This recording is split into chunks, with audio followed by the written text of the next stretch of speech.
శ్రీమహాగణాధిపతయే నమః. ఓం గురుభ్యో నమః. ఓం శ్రీమాత్రే నమః.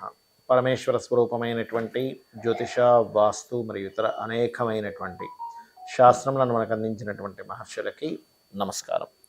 హయగ్రీవ హయగ్రీవ హయగ్రీవేతి యోగధేత్తస్స నిస్సరతే వాణి జనుకన్యా ప్రవాహవత్ అరుణాం కరుణాతరంగితాక్షీం ధృతపాశాంకుశపుష్పబాణచాపాం అనిమాదిభిరావృతాం మయూకైః అహమిత్యేవ విభావయే భవానీ. శ్రీమాత్రే నమః. ప్రేక్షకులకి ఆ లలితాంబిక అమ్మవారి యొక్క అనుగ్రహం పరిపూర్ణంగా కలగాలని మనస్ఫూర్తిగా కోరుకుంటూ మనం ఈరోజు చెప్పుకోబోయేటువంటి టాపిక్ శని శుక్రుల యొక్క కలయిక. డిసెంబర్ మాసంలో 29వ తేదీ నుంచి జనవరి 28వ తేదీ వరకు, అంటే నెల రోజుల పాటు వాళ్ళిద్దరూ కలిసి ఉంటారు. అది ఒక యోగము, గుర్తుపెట్టుకోండి.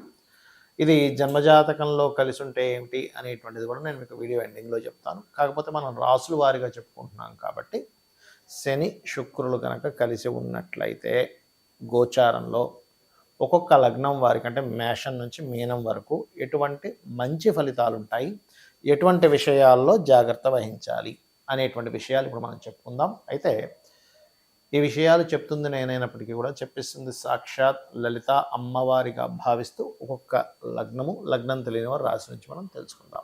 ముందుగా మేషలగ్నము, మేషరాశి. మీకు లాభస్థానంలో శని శుక్రుల యొక్క కలయిక ఉంది. శని శుక్రుల కలయిక ఒక యోగము.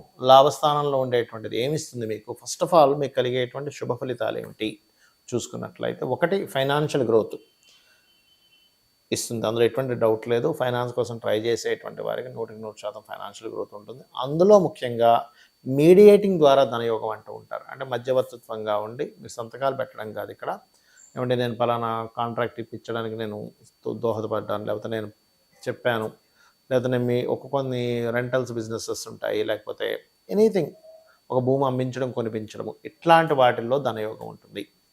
ఇక మూడోది అప్పు లభించడము. అయితే ఇక్కడ మీకు 6వ స్థానంలో ప్రజెంట్ ఉన్న కండిషన్లో కేతు ఉన్నాడు కాబట్టి అప్పులు ఇవ్వడము విషయంలో మీరు జాగ్రత్తగా ఉండాలి. తీసుకునే విషయంలో ఇబ్బంది ఏం లేదు, ఈ కాంబినేషన్ ఉన్నప్పుడు బ్రహ్మాండంగా ఉంటుంది. అలాగే ఎప్పటి నుంచో నేను బిజినెస్తో పాటు వ్యాపారం కూడా చేద్దాం అనుకుంటున్నానండి, కానీ నాకు సరైనటువంటి రూట్ దొరకట్లేదు అనుకునేటువంటి వారికి ఈ లాభస్థానంలో ఉన్నటువంటి శని శుక్రుడు ఖచ్చితంగా ఈ యొక్క రూట్ అనేటువంటిది కలగడం జరుగుతుంది. మరి జాగ్రత్తలు ఏం తీసుకోవాలి ఇక్కడ అని చెప్పి చూసుకున్నట్లయితే, ఒకటి, మీరు ఏదైనా ప్రాపర్టీ, వాహనం కానీ గృహం కానీ తీసుకునేటప్పుడు కాస్త జాగ్రత్తగా ఉండండి.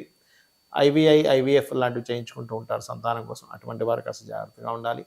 కొత్త స్నేహితులు, షేర్ మార్కెట్ రిలేటెడ్ సంబంధించిన విషయంలో చాలా జాగ్రత్తగా ఉండాలి. మరియు వాహనం మీద వెళ్ళేటప్పుడు కాస్త స్లోగా వెళ్ళండి. ఎంత మీకు శని శుక్రుడు లాభంలో ఉన్నప్పటికీ కూడా శుక్రుడు వాహనాలకు కారకుడు. 12లో ఉంటే మంచిది, 11లో ఉంటే మంచిది కాదు, గుర్తుపెట్టుకోండి. కాబట్టి ఈ యొక్క విషయాల్లో జాగ్రత్తగా ఉంటూ, అందులో ప్రధానంగా మీరు ఏదైనా కొత్త ఇన్వెస్ట్మెంట్స్ చేసేటప్పుడు, హైయర్ ఎడ్యుకేషన్ కోసం పర్టికులర్గా ఇన్వెస్ట్మెంట్ చేసేటప్పుడు, లేదా తండ్రి గారి ఆస్తికి సంబంధించిన విషయంలో ఏదైనా ఇక్కడ ఏదైనా తప్పిదాలు చేస్తున్నామా అనుకునేటువంటి విషయాల్లో కాస్త జాగ్రత్తగా ఉండాలి. మరి మీరు నిత్యము చేయవలసినటువంటి దేవత ఆరాధన ఏమిటి అని చెప్పి చూసుకున్నట్లయితే, మీరు గణపతిని మరియు సూర్య భగవాను ఆరాధించండి. గోవుకి బెల్లము మరియు గోధుమ రవ్వ, గ్రాసము తినిపించండి. అన్ని విధాలా మీకు బాగుంటుంది. శని శుక్రులు మనకి జన్మజాతకంలో కనుక ఉన్నట్లయితే గుర్తుపెట్టుకోండి, దీన్ని లక్ష్మీ యోగము అంటారు. అంటే కర్మకారకుడు ధనకారకుడితో, సహజ ధనకారకుడితో కలిసినాడు. సహజ కర్మకారకుడిని మనం సహజ ధన సప్తమకారకుడు, అంటే వివాహానికి కారకుడు అయినటువంటి శుక్రుడు సహజ కర్మ సహజ లాభకారకుడు అయినటువంటి శనితో కలిసి ఉన్నప్పుడు ఏం జరుగుతుంది అంటే, ఎవరి జాతక చక్రంలో అయినా ఈ కాంబినేషన్ ఉన్నప్పుడు 90% ఆఫ్ పీపుల్కి, ఎందుకు 90 అంటున్నానంటే 10% ఆఫ్ పీపుల్కి ఏమవుతుందంటే, అది ఒక్కొక్కసారి పాపకర్తరిలో ఉంటుంది. అంటే శని శుక్రులు కలిసి ఉన్నారండి, కానీ రెండు అటు ఇటు ఇంకొక పాపగ్రహాలు ఉన్నాయి. అంటే ఎలాగా రవికేతువులు కానీ, లేకపోతే కుజుడు కేతువు కానీ, ఇలా కొన్ని పాపగ్రహాల మధ్యలో ఉన్నప్పుడు అది అంత ఫ్రూట్ఫుల్ ఇవ్వదు. 90% ఆఫ్ పీపుల్కి మాత్రమే అది ఈ పాపగ్రహాల పాపకర్తలు లేని వాళ్ళకి ఇస్తూ ఉంటుంది. అయితే దీనివల్ల ఏమిటండి ఫలితము అంటే, వీళ్ళు ఎప్పుడు నిరంతరము పనిలో ధనాన్ని పొందుతూ ఉంటారని అర్థం అన్నమాట. మరి ఏమంటే నాకు పాపకత్తెర లేదు, కానీ నాకు రావాల్సినంత నేను పొందలేకపోతున్నాను అని ఎవరైనా సరే సందేహం కలిగినట్లయితే, ఇక్కడ మీరు ఒక విషయాన్ని చెక్ చేసుకోవాలి. ఏమిటది అంటే, మీ సెకండ్ లార్డ్ అంటారు, అంటే ధనాన్ని ఇచ్చే కారకుడు ఎలా ఉన్నాడు ఆయన ఏమైనా పాపకత్తెరలో ఉన్నాడా దాన్ని చెక్ చేసుకోవాలి. మరి దీన్ని చెక్ చేసుకోవడం వల్ల ఏమిటి ఫలితము అంటే, సెకండ్ లార్డ్ ఉదాహరణకి నీచబడి ఉన్నాడు. అంటే నీచ స్థానాలు, ఉచ్చ స్థానాలు మనకు తెలుసు కాబట్టి నీచ స్థానంలో ఉన్నాడు. లేదా ఏదైనా ఇప్పుడు ఉదాహరణకి బుధుడే అయ్యాడనుకోండి, ఏ వృషభ లగ్నానికో రెండో అధిపతి బుధుడు. ఆయన వెళ్ళి మీనంలో ఉంటే నీచ. నీచ భంగ రాజయోగం జరిగితే మళ్ళీ యోగమే అది. అలాగా ఎలా ఉన్నాడనేటువంటిది మొట్టమొదటిగా చూసుకోవాలి. రెండవది, మీరు ఉద్యోగం చేస్తున్నారా? వ్యాపారం చేస్తున్నారా?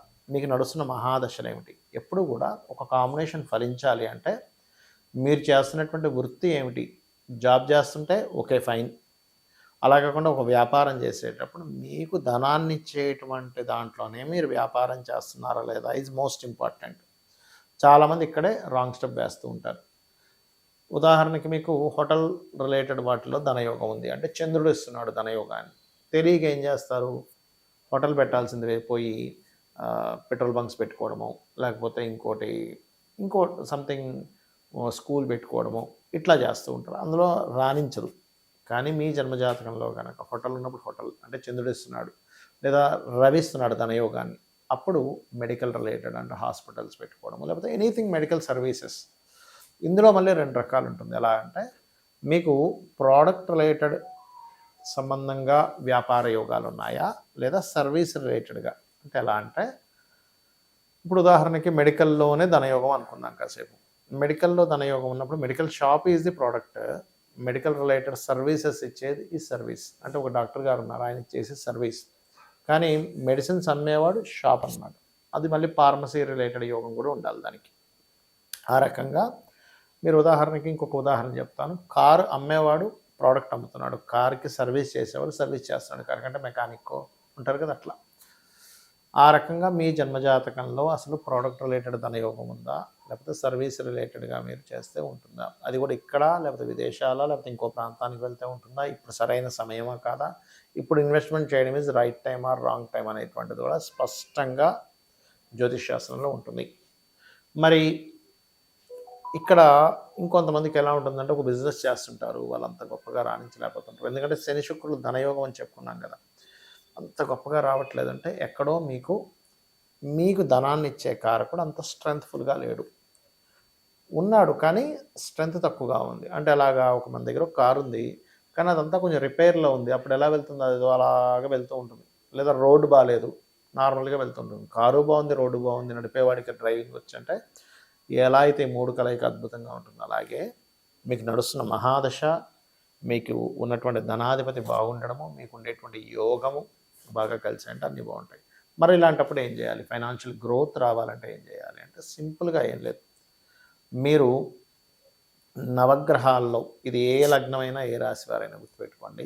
నవగ్రహాల్లో ముఖ్యంగా శని భగవానుడు, బుధగ్రహము అంటే బుద్ధి, మీ ఆలోచన, మీ కర్మ రెండు సక్రమంగా సాగడానికి బుధ శని గ్రహాల దగ్గర దీపారాధన చేసి ఒక 9 ప్రదక్షిణాలు చేసుకొని, అదే ఆలయంలో ఉన్నటువంటి స్వామివారికి అమ్మవారికి ఒక 3 ప్రదక్షిణాలు చేసుకొని, మీ యొక్క సంకల్పం మీరు దేని గురించి అయితే ట్రై చేస్తున్నారు అనే దాని గురించి అమ్మవారికి కూర్చొని చెప్పుకున్నట్లయితే మీకు మీరు ఇప్పటివరకు ఏదైతే స్ట్రక్ అయిపోయి నడుస్తుందో అది కాస్త ముందుకు కదులుతుంది. అలాగే ఓం సంపత్కరీ సమారూఢ సింధుర వ్రజ సేవితాయ నమః, ఇది ఫైనాన్షియల్ గ్రోత్. లేదండి నాకు బిజినెస్ గ్రోత్ రావాలి అని అనుకుంటే ఓం ఇంద్రగోప పరిక్షిప్త స్మరతూనా భజంగికాయై నమః అనేటువంటి నామస్మరణ చేసుకోవాలి. ఈ రకంగా మీరు కనుక చేసుకున్నట్లయితే ఖచ్చితంగా మీకు ఒక రూట్ అనేటువంటిది లభిస్తుంది. మీకు సంకల్పం, మీరు ఏదైతే బిజినెస్ ఉన్నదో దాని మీద కాన్సన్ట్రేషన్ పెరుగుతుంది. రోజుకి 40 నిమిషాలు చేయండి, అన్ని విధాలా బాగుంటుంది. శ్రీమాత్రే నమః.